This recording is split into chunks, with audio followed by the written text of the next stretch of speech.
ਖੱਲੇ ਪੈਣ ਨਾ ਗੱਲਿਆਂ ਨੂੰ ਹਰ ਮਜਲਸ। ਗੱਲਾਂ ਵਾਲਿਆਂ ਦੀ ਗੱਲ ਹੋ ਰਹੀ ਹੈ, ਦੱਬਿਆਂ ਘੁੱਟਿਆਂ ਛੁਪੀ ਨਹੀਂ ਗੱਲ ਰਹਿੰਦੀ।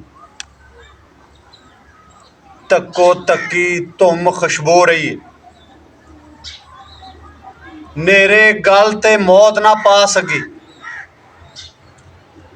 ਹੁੰਦੀ ਕਬਰ ਦੇ ਵਿੱਚ ਵੀ ਲੋ ਪਈ ਏ,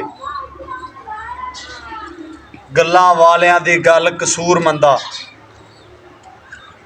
ਜਿਹੜੀ ਐਬ ਜਹਾਨ ਦੇ ਧੋ ਰਹੀ, ਜਿਹੜੀ ਗੱਲ ਆ ਨਾ ਬੰਦੇ ਦੀ, ਉਹਦੇ ਨਾਲ ਦੀ ਰੀਸ ਕੋਈ ਨਹੀਂ। ਕਿਉਂਕਿ ਜਿਹੜਾ ਬੰਦਾ ਗੱਲ ਕਰਕੇ ਆਪਣੀ ਗੱਲ ਤੇ ਰਹਿ ਜਾਵੇ ਨਾ, ਗੱਲ ਉਹਦੀ ਹੋਈ ਰਹਿੰਦੀ ਹੈ। ਉਹ ਜਿੱਥੇ ਵੀ ਹੋਵੇ, ਉਹ ਲਹਿੰਦੇ ਤੇ ਹੋਵੇ, ਉਹ ਚੜ੍ਹਦੇ ਤੇ ਹੋਵੇ, ਮਰਨ ਤੋਂ ਬਾਅਦ ਵੀ ਬੰਦਿਆਂ ਦੀਆਂ ਗੱਲਾਂ ਰਹਿੰਦੀਆਂ।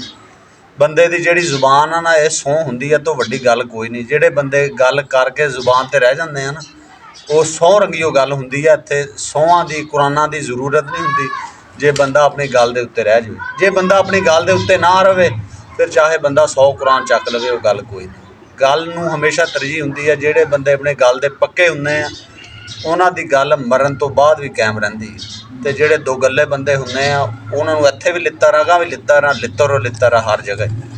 ਅਤੇ ਗੱਲ ਦੇ ਉੱਤੇ ਪਹਿਰਾ ਦੇਣਾ ਚਾਹੀਦਾ, ਜਾਂ ਗੱਲ ਕਰਨੀ ਨਹੀਂ ਚਾਹੀਦੀ।